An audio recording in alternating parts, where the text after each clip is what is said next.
This video was made possible by CuriosityStream. When you sign up with the link in the description, you'll also get access to Nebula, the streaming video platform that RealLifeLore is a part of. Poland is not yet lost. So says the national anthem of Poland. But Poland's geography doesn't help very much in keeping her safe. Just take a look at this world, but Poland's geography doesn't help very much in keeping her safe. Just take a look at this world map and think to yourself, where would the worst possible spawn points for my civilization be at? Sure, there's plenty of pretty awful locations, but one of the absolute worst is this general area in Europe, and it's terrible for a very long list of reasons. It's flat in every direction and has no natural protection against outside attackers save for the Baltic in the north or the Carpathian Mountains in the south, but it also has very limited natural resources. Its only access to the sea is in the Baltic, which means that in order to break out into the global ocean, you have to pass through these narrow straits, which presents two additional problems. A, you're at the mercy of whoever is controlling them for trade flowing in and out, and B, all it takes to blockade you is a few ships blocking the way here. Further, all of the surrounding lands give civilizations starting there better opportunities for expansion. Any civilization to the east can expand way far out into the sparsely populated lands of Asia, while civilizations to the west and the south will have an easier time getting access to better ocean trade routes in the North Sea or the Mediterranean. Any civilization that started here would have a difficult history, and it just so happens that the civilization that did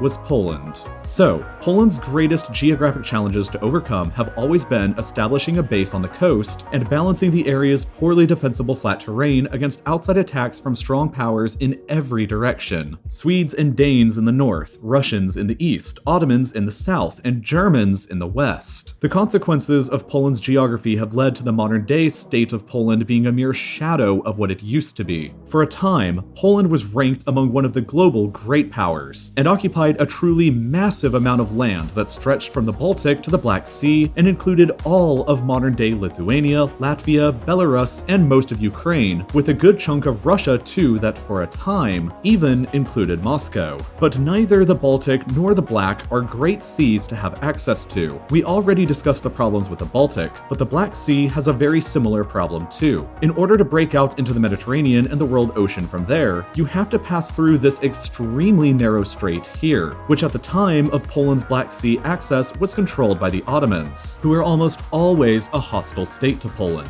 So sea access was always hard for Poland, and consequently, Poland never became a historically significant naval power. And over time, the weak physical geography of Poland led to almost constant attacks from strong outside powers who combined their forces to overwhelm Poland and her weak natural defenses. At various times, the Swedes, Russians, and Ottomans all took their turns invading and seizing land before the disastrous year of 1772, when the armies of Russia, Prussia, and Austria all joined forces to attack Poland from every direction. Poland struggled to defend herself against superior enemy numbers who attacked from three different fronts across mostly flat and hard-to-defend terrain. And so, Poland lost, and 1/3 of her land and her population was annexed by the conquerors. Over 20 years later, and still crippled from the last war, Poland was invaded and attacked again from the west and the east by Prussia and Russia, and lost even more land. And smelling the blood of a dying corpse with easy-to-take food, Russia, Prussia, and Austria joined forces again and took over the rest of Poland in 1795, dividing the remaining land between themselves. Poland's geography was simply overrun without much to stop or slow down the attackers, and Poland itself ceased to exist as an independent entity for the next 124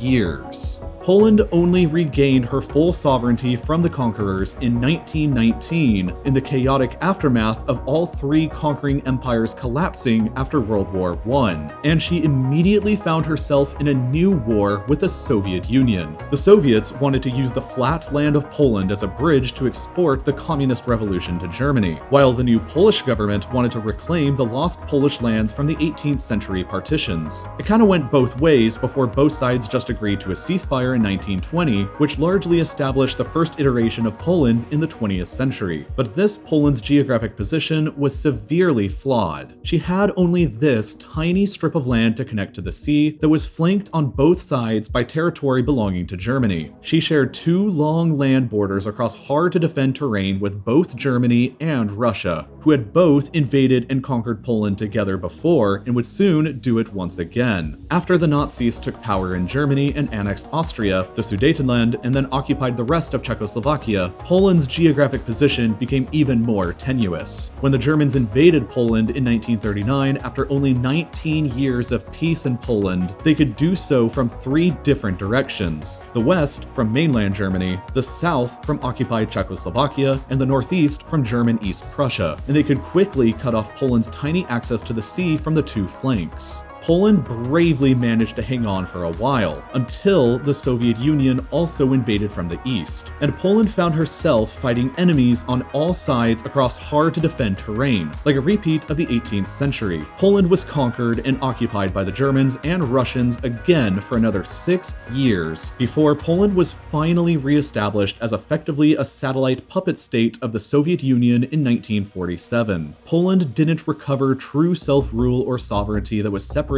from the Soviet Union again until 1990, after another 51 years of effective occupation. In short, out of the past 225 years of history, Poland has been occupied or ruled by a foreign power in some fashion for 175 of those years, or 77% of the time. The aftermath of the Second World War and the Soviet occupation gave Poland a new geographic reality, however, that's maybe only marginally better than what it used to be before. After the war, a significant portion of eastern Poland was annexed directly into the Soviet Union, and the ethnic Polish residents were expelled. In compensation for this, Poland was given all of these formerly German lands that the Soviets had conquered and forced them to give up. The ethnic German populations here were expelled, and most of the expelled Polish population from the east ended up coming and resettling in these new lands. Because of this, the modern Polish state has achieved a significant coastline on the Baltic with two natural harbors, in the cities of Gdańsk and Szczecin. And after the collapse of the Eastern Bloc and communism after 1989, Poland has sought to distance herself from Russia and integrate further with the West. The new reality meant that Poland only shares a tiny border with her former occupier Russia here in the Kaliningrad enclave, which is separated from the rest of Russia by the now independent Baltic states and Belarus. But Poland's geography is still mostly flat and difficult to defend, save for a portion of the Carpathian mountain range in the south. And so, Poland joined NATO in 1990 and joined the European Union in 2004, effectively securing her geography with friendly states in almost every direction save for potentially the east. Arguably for the first time since 1772, Poland's geographic position and independence became relatively secure and safe again after centuries of uncertainty in 1999 when she joined the NATO alliance. But recent events in the east, like what's been happening in Crimea between Ukraine and Russia, has made Poland weary and uneasy from her history. Poland joined the defense network of NATO to secure stronger allies that could compensate for her indefensible terrain, and she joined the European Union to help further those aims. Any attack by Russia or by anybody else on Poland would be considered an attack on every other NATO and EU member state, which would be almost suicidal for anybody to attempt. After centuries of struggling to simply exist, Poland may have finally discovered the secret to staying alive when your country's geography is terrible. Have a lot of strong friends. After all,